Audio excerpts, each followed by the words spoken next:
ఓం మహాగణాధిపతయే నమః. ఓం గురుభ్యో నమః. ఓం శ్రీమాత్రే నమః. పరమేశ్వర స్వరూపమైనటువంటి జ్యోతిష, వాస్తు మరియు ఇతర అనేకమైనటువంటి శాస్త్రములను మనకు అందించినటువంటి మహర్షులకి నమస్కారం. హయగ్రీవ హయగ్రీవ హయగ్రీవేతియో వధేత్తస్య నిస్సరతే వాణి జనుకన్యా ప్రవాహవత్. అరుణాం కరుణాతరంగితాక్షీం ధృతపాశాంకుశపుష్పబాణచాపాం అనిమాదిభిరావృతాం మయూకైః అహమిత్యేవ విభావయే భవానీం. శ్రీమాత్రే నమః. ప్రేక్షకులకి ఆ లలితాంబిక అమ్మవారి యొక్క అనుగ్రహం పరిపూర్ణంగా కలగాలని మనస్ఫూర్తిగా కోరుకుంటూ మనం ఈరోజు చెప్పుకోబోయేటువంటి టాపిక్ ఏమిటి అంటే 12 లగ్నాల వారికి ఆయురారోగ్యాలతో ఉండడానికి, ఎటువంటి అనారోగ్యాలు రాకుండా ఉండడానికి చేసుకోవాల్సిన పరిహారాలు ఏమిటి.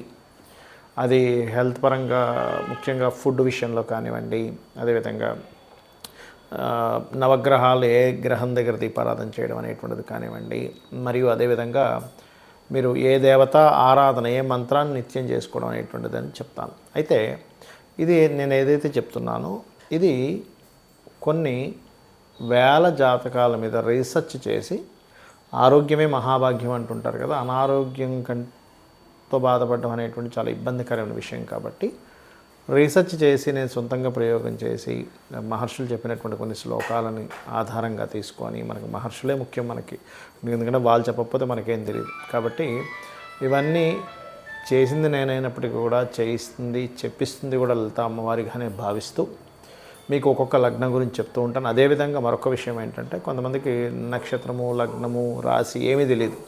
అలాంటి వారు కూడా ఏం చేసుకోవాలి అనేటువంటిది వీడియో ఎండింగ్లో చెప్తాను. వీడియో ఎండింగ్ వరకు వినండి. తులాలగ్నం వారికి కనుక చూసుకున్నట్లయితే, తులవారికి పూర్వజన్మ కర్మ మూలంగా మనకి హెల్త్ ఇష్యూస్ అనేటువంటివి ఏ రూపంలో వస్తాయి, ఏ గ్రహ సంబంధించినవి చేసుకోవాలి ఏమిటని చూసుకున్నట్లయితే, ప్రధానంగా ఇక్కడ మీ యొక్క గురువు మరియు రవి, ఈ 2 గ్రహాలని ప్రధానంగా పరిశీలన చేసుకోవాలి. అంటే గురువు యొక్క అంతర్దశలో వస్తున్నా, రవి యొక్క అంతర్దశలో వస్తున్నా, శనితో కలిసినటువంటి గురువు లేదా రవి అంతర్దశలో వస్తున్నా కొంచెం హెల్త్ విషయంలో జాగ్రత్తగా ఉండాలి. ఇక్కడ మీ లగ్నానికి శని రోగాన్ని తగ్గించే కారకుడు ఆయనే అవుతాడు, రోగ సంబంధించినటువంటి దాన్ని మళ్ళీ ఇమ్యూనిటీని తగ్గించే కారకుడు ఆయనే అవుతాడు. కాబట్టి అన్ని లగ్నాలు వేరు. ఈ లగ్నం విషయం దగ్గరికి వచ్చేసరికి కొంత జాగ్రత్త పడాలి. అయితే ఎవరికైనా మాటిమాటికి హెల్త్ ఇష్యూస్ వస్తున్నాయి తులాలగ్నంలో వారికి, ఎప్పుడు ఏదో ఒకటి వస్తుంది అంటే మీరు ప్రధానంగా మీరు అర్థం చేసుకోవాల్సింది, ఓకే, గురువు రవి ఎక్కడో స్పాయిల్ అయింది. ఇది ఫస్ట్ అంటే స్టార్టింగ్ బేసిక్ లెవెల్లో మీ పర్సనల్ చార్ట్లో మీ రవి గురువు ఎక్కడున్నారు, ఏమిటి, మళ్ళీ ఏ గ్రహాలకు ఆపాదించబడింది అనేటువంటిది దట్ ఈస్ డిఫరెంట్ థింగ్. ఇక్కడ మాటిమాటికి అనారోగ్య సమస్యలు వచ్చినప్పుడు గోశాలకు వెళ్ళి గోవులకి గోధుమ రవ్వ మరియు శనగలు వీటిని తినిపించండి, గుర్తుపెట్టుకోండి. అదేవిధంగా నవగ్రహాల్లో ప్రధానంగా మీరు రవి గురు గ్రహాల దగ్గర దీపారాధన చేయండి.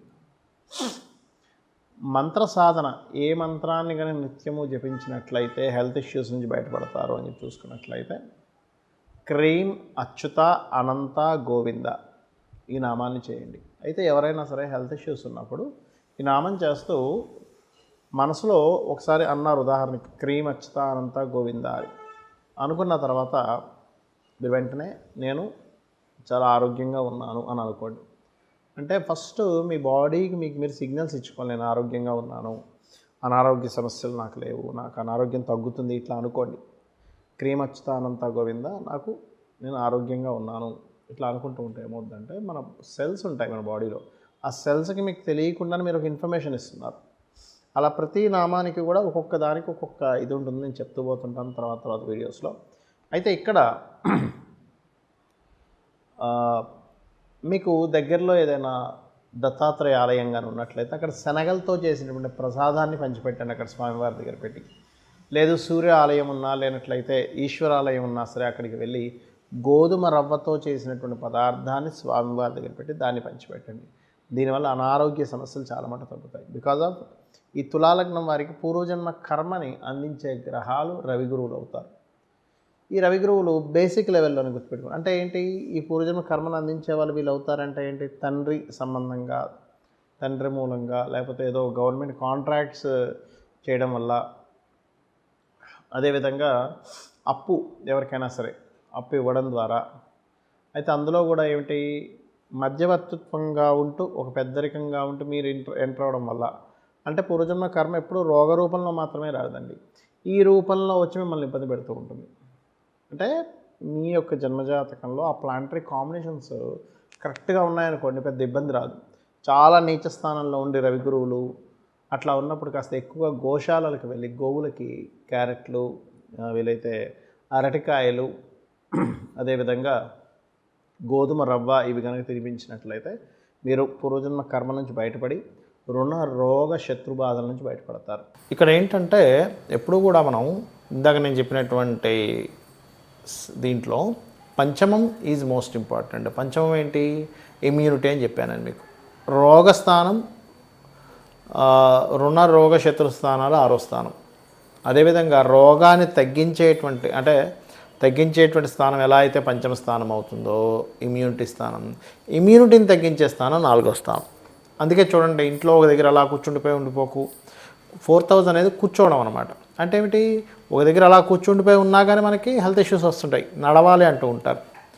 ఆ రకంగా మీరు ఒకటే గుర్తుపెట్టుకోండి, మీరు ఎంత వాకింగ్ చేస్తూ ఉంటే ఫిజికల్గా అంత ఆరోగ్యం. Point number 1.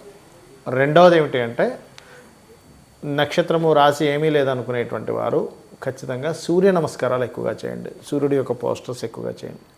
మూడవది, ఇక్కడ ఒక్కొక్కసారి ఏమవుతుందంటే మనం ఎంత పంచమాధిపతిని తీసుకున్నా ఈ పంచమాధిపతి వెళ్ళి మరొక గ్రహంతో కలిసి ఉండి వాళ్ళ యొక్క పర్సనల్ చార్ట్ ద్వారా మారిపోతూ ఉంటుంది. ఇందాక నేను చెప్పినట్టుగా ఇప్పుడు మేషానికి సింహం మన రవి అని చెప్పుకున్నాము, వృషభానికి బుధుడు అని చెప్పుకున్నాము, మిథునానికి శుక్రుడు అని చెప్పుకున్నాము, ఇలా ఒక్కొక్క దానికి పంచమాధిపతి చెప్పుకున్నాం. అలాగే షష్టమాధిపతి ఎవరు అని తెలుసుకున్నాం. కానీ ఇక్కడ ఏమవుతుందంటే సమ్ టైమ్స్ ఈ పంచమాధిపతి ఇమ్యూనిటీ ఇవ్వవలసినటువంటి కారకుడే గనక మీకు వక్రించిన నక్షత్రాల్లో, గ్రహ నక్షత్రాల్లో లేదా వక్రించిన ప్లానెట్స్తో కనెక్ట్ అయి ఉన్నప్పుడు ఏమవుతుంది, దాన్ని ఆటో ఇమ్యూనిటీ డిజార్డర్ అంటారు. అంటే వాళ్ళ ఇమ్యూనిటీయే వాళ్ళ మీద దాడి చేస్తుంది. అప్పుడు అర్థం కాదరే ఏంటి ఇట్లాగా. అప్పుడు మనం ఏం చేయాలంటే అది ఏదైతే దాడి చేస్తుందో దానికి కూడా దానం ఇవ్వాల్సి వస్తుంది.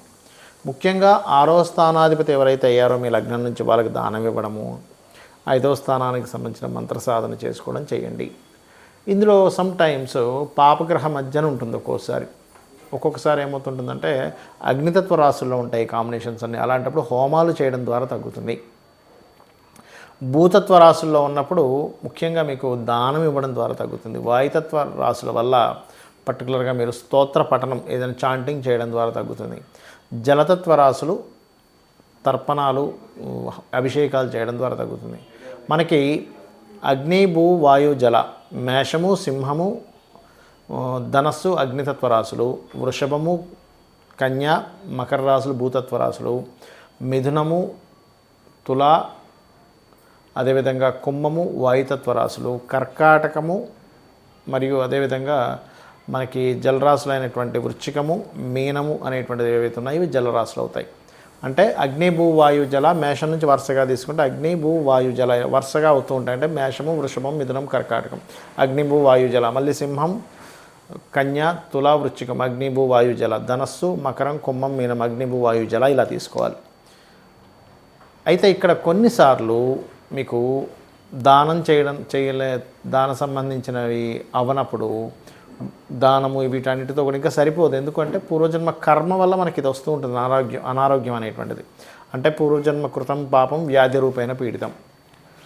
నేను చాలామందిని చూసా, చాలా ఎన్నో సంవత్సరాల నుంచి ఎక్సర్సైజులు కూడా చేస్తున్నామండి, కానీ నాకు ఎందుకన్నా ఆరోగ్యం వచ్చిందంటారు. ఎక్సర్సైజ్ చేయడం వల్ల మీకు రావాల్సిన పెద్ద అనారోగ్యం కూడా తగ్గుతుందో ఎటువంటి డౌట్ లేదు. కాకపోతే బాడీ ఫిట్నెస్ ఉంటుంది, కానీ రోగం రాకూడదని రూల్ ఉండదు. ఎందుకు అంటే రోగం అనేటువంటిది మీ జన్మజాతకంలో ఉన్నటువంటి 6th lord 4th lord active అయ్యారా, 5th లార్డ్ డియాక్టివ్ అయిపోయాడా అనే దాని మీద ఆధారపడి ఉంటుంది. కాబట్టి ఒకటే గుర్తుపెట్టుకోండి, కొన్ని రోగాలకి లైఫ్ లాంగ్ చేసుకోవాల్సి వస్తుంది. కొన్ని మంత్రాలు కొన్నిటికి ఆ పర్టికులర్ పీరియడ్ వరకు చేసుకోవాల్సి వస్తుంది. అదేంటో తెలుసుకోవాలి. అదేవిధంగా అస్సలు రోగం రాకుండా మనకు ఉండాలి అంటే ముఖ్యంగా మీరు అర్థం చేసుకోవాల్సింది సూర్య నమస్కారాలు చేసుకుంటూ మీరు మనం తీసుకునే ఫుడ్ ద్వారా రోగం అనేటువంటిది వస్తుంది. గుర్తుపెట్టుకోండి, మనం ఎటువంటి ఫుడ్ తీసుకుంటున్నాము, అందులో మనకు కావాల్సినవి ఉన్నాయా లేవా, మనకు కావాల్సినవి మన బాడీని పాడు చేసే హాని చేసేవి తింటున్నామా, మరి అందరికీ అన్నీ తెలియదు కదా. అలాంటప్పుడు శాస్త్రంలో చెప్పింది ఏమిటంటే బాగా నవిలి మీరు తినేటప్పుడు క్రీం అచ్యుత అనంత గోవింద అనే నామాన్ని అనుకుంటూ తినండి. ఒక 30 సార్లు కనీసం నవలాలి, 32 సార్లు నవలాలని చెప్తుంది ఆయుర్వేదం అయితే. కాబట్టి ఇచ్చేయండి. అదేవిధంగా మరొక విషయం ఏంటంటే, ఈ కొంతమందికి దానాలు ఇవ్వలేని వాళ్ళు ఉంటారు.